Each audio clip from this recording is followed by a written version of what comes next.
Hello दोस्तों, स्वागत है आपका हमारे YouTube चैनल एक्सीलेंस फैमिली में। और आज आप पढ़ोगे क्लास 10 साइंस का अध्याय फर्स्ट रासायनिक अभिक्रिया एवं समीकरण के बारे में। तो इस सेशन में अपन बात करने वाले रासायनिक अभिक्रिया के प्रकार में, और उसका चौथा प्रकार अपन पढ़ेंगे जो दे रखा है द्विविस्थापन अभिक्रिया। और इससे पिछले वीडियो लेक्चर में अपन क्या पढ़ चुके हैं, रासायनिक अभिक्रिया के प्रकार 3 प्रकार पढ़ चुके हैं, संयोजन, वियोजन और विस्थापन अभिक्रिया के बारे में अपन पढ़ चुके हैं। और इस सेशन में अपन बात करने वाले हैं द्विविस्थापन अभिक्रिया, क्योंकि द्विविस्थापन अभिक्रिया से पर आपके एग्जाम में क्वेश्चन बनाए जा सकते हैं।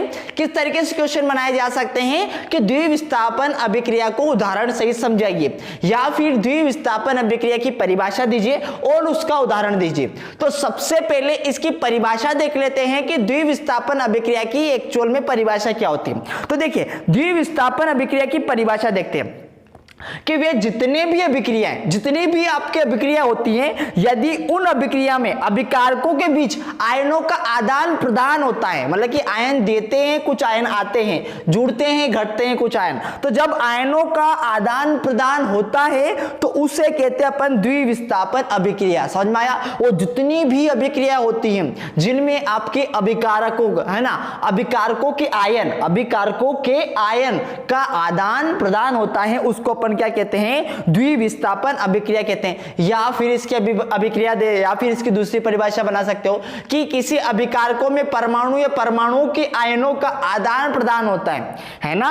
किसी भी अभिक्रिया में अभिकारकों के परमाणु या परमाणु के आयनों के आदान प्रदान से जो अभिक्रिया होती है, आदान प्रदान जो होता है ना, उसे क्या कहते हैं, उस अभिक्रिया को अपन कहते हैं द्विविस्थापन अभिक्रिया। तो सीधी साधारण सी परिभाषा होगी कि वे अभिक्रिया जिसमें अभिकारकों के बीच, है ना, अभिकारकों के बीच, जैसे सपोज कर लीजिए ये अभिकारक है, ये अभिकारक है, इन दोनों अभिकारकों के बीच अगर आयन का आदान प्रदान होता है तो उसको क्या कहते हैं, द्विविस्थापन अभिक्रिया कहते हैं। इसका उदाहरण समझते हैं। उदाहरण करने से पहले अपन क्या करेंगे, क्रियाकलाप करेंगे, और क्रियाकलाप में जो अभिक्रिया होगी उसको समीकरण का रूप देंगे, और उस समीकरण के रूप से आप उदाहरण, आप एग्जाम में जो आएगा, आपका परीक्षा में जो क्वेश्चन पूछेगा उदाहरण, वो आप वहां से उदाहरण लिख सकते हो। तो चलिए एक क्रियाकलाप देखते हैं। क्रियाकलाप आपके बुक में दे रखा है, क्रियाकलाप 1.10। सबसे पहले आपको एक क्रियाकलाप करना है। तो क्रियाकलाप करना मतलब कि आपको साइंस लैब में जाना है, मतलब प्रैक्टिकल लैब में जाना है। उस प्रैक्टिकल लैब में जाने के बाद आप क्या करोगे, 2 परख नलियां लोगे। सबसे पहले 2 परख नलियां लोगे। परख नलियां मतलब कि कांच की पेन साइज जैसी होती है। परख नली मतलब कि कांच जैसी होती है, वो पेन मतलब कांच की होती है लेकिन पेन जैसी साइज होती है। उस परख नली में अपन क्या करेंगे, 3 ml सोडियम सल्फेट का विलयन डालेंगे। आप उस परख नली को लेना प्रैक्टिकल लैब में, और उसमें क्या करना, 3 ml क्या लेना है, सोडियम सल्फेट का विलयन डाल देना। उस परख नली को साइड में रख देना।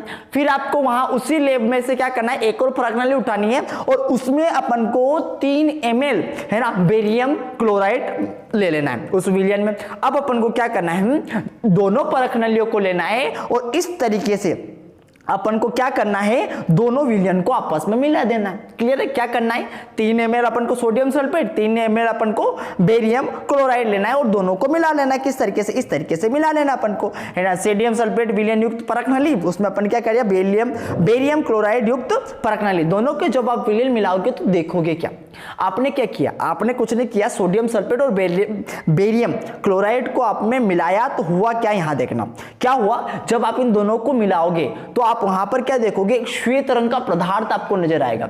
जब आप उन दोनों विलयन को मिलाओगे तो आपको एक श्वेत रंग का पदार्थ का निर्माण होता है, जो जल में घुल नहीं जाता, घुलता नहीं है, अविलेय होता है। जल में वो अविलेय होता है, और इस अविलेय पदार्थ को अवक्षेप कहते हैं, है ना। मतलब आपने जब वो बेरियम, है ना, जब आपने क्या किया, सोडियम सल्फेट लिया और सोडियम सल्फेट को बेरियम क्लोराइड में मिलाया, तो आपको एक श्वेत अवक्षेप मिला, है ना, एक श्वेत पदार्थ का निर्माण हुआ। और वो जो श्वेत पदार्थ था ना, वो जल में नहीं घुलता है, मतलब कि जल में क्या होता है, वो जल में आपका अविलेय होता है। तो इस अविलेय पदार्थ को क्या कहते हैं, अपन अवक्षेप कहते हैं, और इस अवक्षेप के कारण ही इस अभिक्रिया को क्या कहते हैं, अवक्षेपण अभिक्रिया कहते हैं। तो आपका एग्जाम में एक और क्वेश्चन बन सकता है कि अवक्षेपण अभिक्रिया किसको कहते हैं।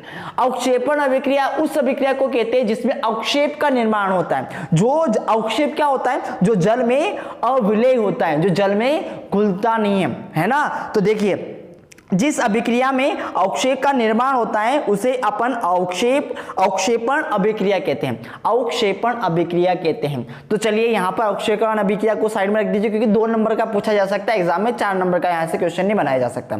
सिर्फ 1 नंबर या 2 नंबर में ऐसा क्वेश्चन बना सकते हैं कि अवक्षेपण अभिक्रिया क्या कहते हैं। तो आप यहाँ पर अवक्षेपण अभिक्रिया की परिभाषा लिख देना कि जिस अभिक्रिया में अवक्षेप का निर्माण होता है उसे अवक्षेपण अभिक्रिया कहते हैं। चलिए अपन मेन मुद्दे पे आते हैं। मेन मुद्दा अपना था कि द्विविस्थापन अभिक्रिया क्या होती है, और उसका परिभाषा अपन ने देख लिया था कि परिभाषा क्या थी कि वे अभिक्रिया जिनमें अभिकारकों के बीच आयनों का आदान प्रदान होता है द्विविस्थापन अभिक्रिया कहते हैं, है ना। अब इसकी जो आप समीकरण लिखोगे पेपर में वो उस पर बात करते हैं। तो देखिए यहां पर अगर मैं समीकरण लिखूं आपके सामने तो समीकरण दे रखी है। जब आपने क्या किया, 2 परखनली जो अपन ने क्रियाकलाप देख रखा है, जो क्रियाकलाप अभी अपन ने ऊपर किया है ना, उसको ऊपर देते हैं। अपन ने क्या किया था, सोडियम सल्फेट लिया था। क्या लिया था आपने, सोडियम सल्फेट लिया था एक परखनली में, और एक परखनली में लिया था अपने बेरियम क्लोराइड होता है। अब यहां पर ये देखना कि यहां पर देखने वाली चीज होगी कि जो बेरियम पर जो चार्जेस होते हैं, जो आयन होते हैं, वो बेरियम पर है ना, जो बेरियम पर चार्जेस होते हैं, जो आयन होते हैं, वो क्लोराइड पर भी कुछ चार्जेस और कुछ आयन होते हैं। तो यहां देखना, जब आप इन दोनों को मिलाओगे, किन दोनों को मिला रहे हो आप दोनों को मिला रहे हो, आप इन दोनों को मिला रहे हो, सोडियम सल्फेट को और बेरियम क्लोराइड को, है ना। आप इन दोनों को मिला रहे हो, तो जो सल्फेट होता है उस सल्फेट पे कुछ आयन होते हैं, उस सल्फेट पर आपका होता है -2 आयन होता है। क्लियर है, ऋणात्मक आयन होता है ना। और आपका जो बेरियम होता है ना, उस बेरियम पर क्या होता है, आपका जो आयन होता है वो होता है 2+ होता है। क्लियर है, यहां पर आप देखोगे कि सल्फेट और बेरियम दो पर, सल्फेट पर तो आ रहा है आपका -2 आयन और बेरियम पर आ रहा है आपका +2 आयन। तो आपका सल्फेट और बेरियम आपस में मिल जाएगा, और ये मिलकर क्या बनाएगा, ये आपका मिलकर बनाएगा बेरियम सल्फेट, मतलब कि BaSO4 बनाएगा।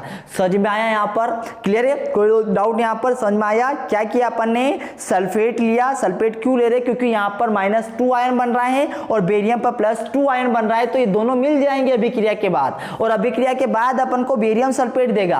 क्यों मिल रहे हैं, क्योंकि यहां पर आप देखोगे सल्फेट के -2 आयन है, -2 का आयन है, और बेरियम का +2 का आयन है। तो -+1 2 जो आयन, देखिए यहां पर एक प्रकृति वो देख लीजिए बोले आप, है ना, कि अगर 2 समान आयन हैं, है ना, यहां पर एक प्रकृति वो देख सकते हो आप, अगर 2 समान आयन होते ना तो वे एक दूसरे को प्रतिकर्षित करते हैं, एक दूसरे से हटते हैं, है ना। 2 समान आयन होते हैं तो वे एक दूसरे की तरफ भगते नहीं है, मतलब कि एक दूसरे से दूर जाते हैं। और अगर 2 विपरीत आयन ले लें, +- या फिर -+, है ना, तो ये आयन एक दूसरे को आकर्षित करते हैं। तो यहां पर देखिए आप, यहां पर देखोगे कि आपका सल्फेट पर -2 आयन था, -2 आयन था, और बेरियम पर +2 आयन था। तो ये दोनों को आकर्षित करेंगे, और आकर्षित करने के बाद क्या होगा, एक नया पदार्थ बना लेंगे जिसको अपन कहते हैं बेरियम सल्फेट। साथ ही क्या बनता है, साथ ही बनता है, जो बचेगा वो दोनों जुड़ जाएंगे, क्या बन रहा है, सोडियम क्लोराइड बन रहा है ना। और इस समीकरण को संतुलित करके दे रखा। चलिए एक और उदाहरण देते हैं, देखते हैं अपन किसका देखेंगे, उसका देखेंगे अपन द्विविस्थापन अभिक्रिया का। एक उदाहरण आप लिख सकते हो। क्या किया आपने क्या किया था, यहां पर देखिए बोले, आपने यहां पर क्या किया था, सोडियम सल्फेट और बेरियम सल्फेट को मिलाया था, और बेरियम सल्फेट अपन को मिला, sodium sulphate barium chloride, sodium sulphate और बेरियम क्लोराइड को आपने मिलाया, और बेरियम सल्फेट और सोडियम क्लोराइड अपन को मिला। चलिए एक और कर लेते हैं अपन। देखिए यहां पर अगर मैं बात करूं तो AgNO3 प्लस क्या मिल रहा है, NaCl2 सोडियम क्लोराइड। अगर ये आपका अभिक्रिया करेगी तो कैसे बनेगी, यहां पर देखना, आपका क्या करेगी, कौन सी क्रिया करेगी, Ag है ना, जो सिल्वर है वो क्लोराइड के साथ अभिक्रिया करेगी, मतलब कि AgCl बन जाएगा। साथ ही क्या बनेगा, NaNO3। यस, क्लियर है, ये भी आपका द्विविस्थापन अभिक्रिया का उदाहरण है। तो द्विविस्थापन अभिक्रिया समझ में आ गई। यहां पर द्विविस्थापन अभिक्रिया क्या होती है, जब अभिकारक में परमाणु के या फिर अभिकारक के परमाणु या परमाणु के आयनों का आदान प्रदान हो रहा है। यहां पर देखिए आयनों का आदान प्रदान हुआ था, कहां आयनों का आदान प्रदान हुआ था, यहां से आयन गए थे, कहां आयन गए थे आपका, यहां पर देखना, यहाँ से आपका आयन गए थे यहाँ पर और यहाँ से आपके आयन आए थे यहाँ पर, है ना। कुछ इस तरीके से सर्किट चला था, क्लियर है। तो इसको अपन क्या कहते हैं, द्विविस्थापन अभिक्रिया। क्लियर दोस्तों, तो इस सेशन में अपन ने क्या सीखा है, इस सेशन में आपने सीखा है कि द्विविस्थापन अभिक्रिया की परिभाषा क्या होती है, और अपन ने यहाँ पर एक क्रियाकलाप करके अपन ने क्या सीखा, यहाँ पर एक क्रियाकलाप करके अपन ने एक उदाहरण सीखा है, और वो उदाहरण दे रखा है आपका ये वाला, क्लियर है। और इस उदाहरण को आप एग्जाम में लिख सकते हो, क्लियर है। तो यहां से आपके पूरे में से पूरे नंबर पक्के होंगे। तो वीडियो को देखने के लिए धन्यवाद दोस्तों।